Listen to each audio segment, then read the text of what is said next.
Bonjour à toutes et à tous, c'est Stéphane pour la chaîne Foilier, je vous remercie de me retrouver chez moi. Et donc, chez vous, on va voir un tout petit extrait de Stéphane Edouard qui est chez Pierre-Yves Rougeron. Alors, Pierre-Yves Rougeron, c'est c'est mon petit plaisir coupable parfois sur les réseaux.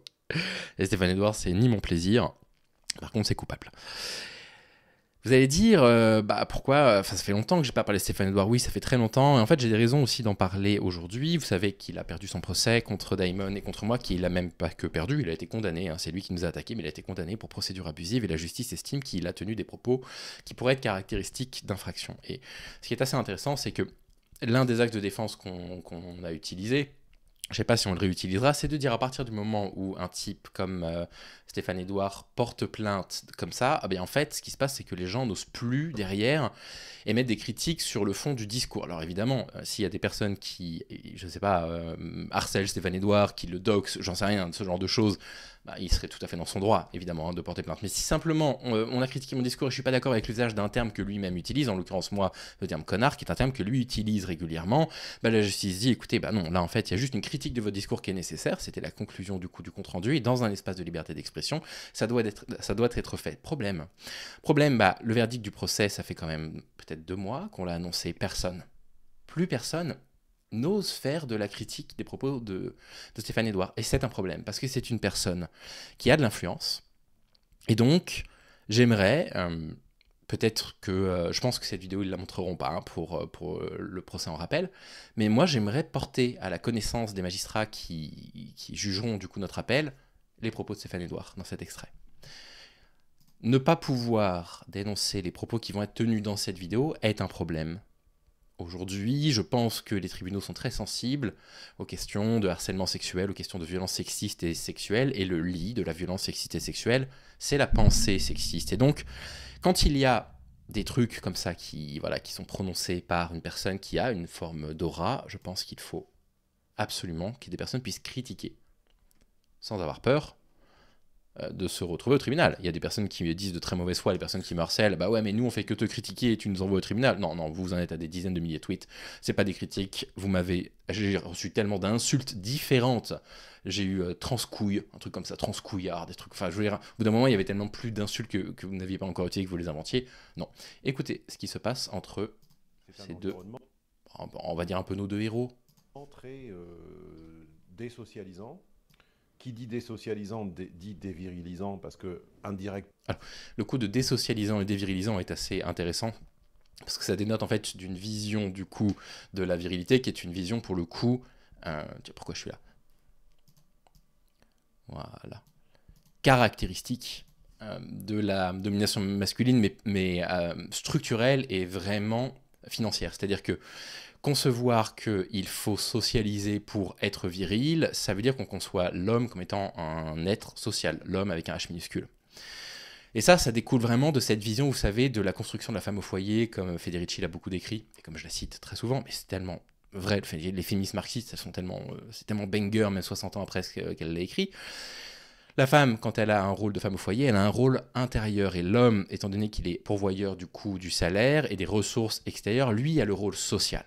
Il a le rôle social parce que lui est à l'extérieur, donc lui, il peut sociabiliser avec ses collègues, aller boire un verre avec des amis, etc. Cette idée de si vous n'avez plus une place socialisante en société, vous êtes dévirilisé est une conséquence pure de cette compréhension du coup des rapports de domination de genre consécutifs à des rapports capitalistes. Donc les hommes désocialisés sont dévirilisés. Quand tu as les couilles trop pleines, tu raisonnes mal. Voilà, donc quand tu as les couilles trop pleines, tu raisonnes mal, donc voilà, Rougeron qui valide. Bon, en fait, c'est toujours la même chose, c'est que lui, il va dire, mais moi, je ne dis rien de plus que ça. C'est toujours ça, en fait, avec ces coachs-là, et c'est un truc qu'on a un peu réussi à démontrer au procès. Oui, non, mais moi, je dis juste, si on a les couilles pleines, on réfléchit mal. Oui, mais du coup, en fait, ce que vous êtes en train de dire, c'est que si vous voulez que les hommes réfléchissent bien, il faut qu'ils aient les couilles vides. Il peut pas dire non, c'est littéralement ce que ça signifie. Donc il faut que des femmes... donc c'est une fonction. Les femmes, si elles ne veulent pas de violence masculine, elles doivent baiser des mecs. Et ça, c'est l'une des définitions du viol. C'est-à-dire, vous allez, je sais pas, avoir un rapport sexuel parce que vous avez peur d'eux. Et ben là, c'est pas un rapport sexuel consenti et librement désiré. Il est contraint quelque part. C'est ça la conséquence de dire un homme pense mal quand il a les couilles vides. Mais oui, mais enfin, le rôle des femmes, c'est pas de vider les couilles des hommes. Hein. C'est pas des sacs à foutre. Hein.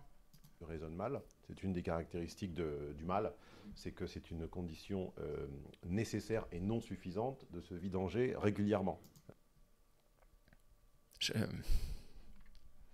Je sais même pas quoi dire, en fait. Je sais même pas quoi dire, du coup, dans la façon...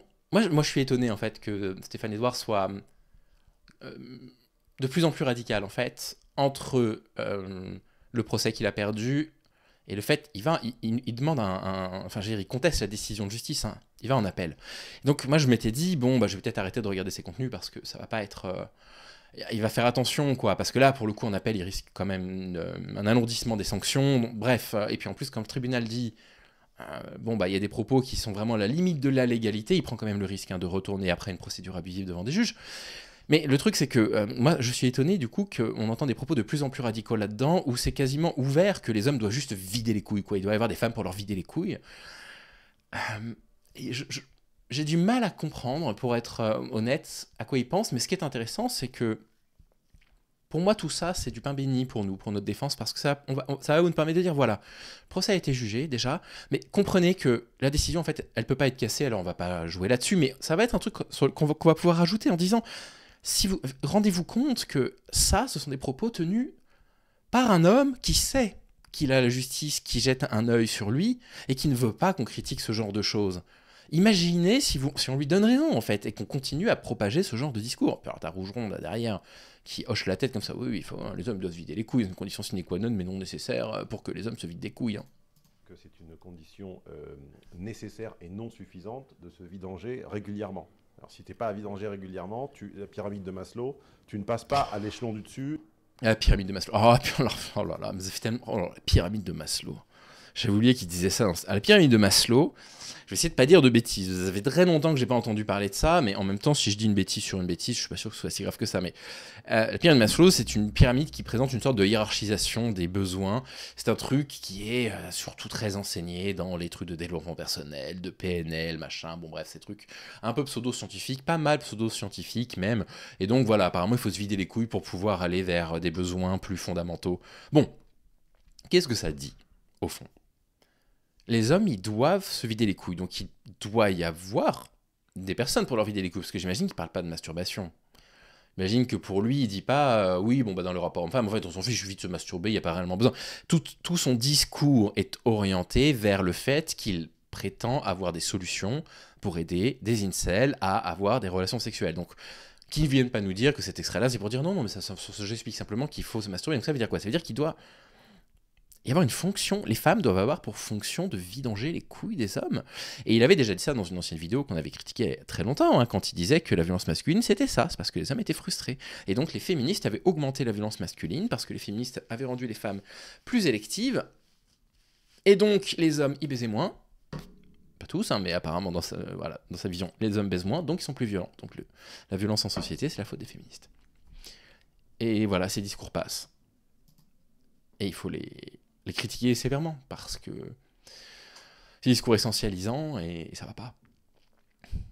Donc voilà la très longue liste à rajouter de ce qu'on présentera en appel, mais bon. Bah écoutez, que vous dire de plus? Bah pas grand-chose. Très bel après-midi à tous les deux, hein. Il a l'air d'avoir passé un très bon entretien. Moi je vous souhaite de vous prendre soin de vous, et je vous dis à demain. Alors attendez une seconde, on est vendredi, donc cette vidéo sort samedi. Et donc, bah, bon week-end, samedi. Bon samedi, salut.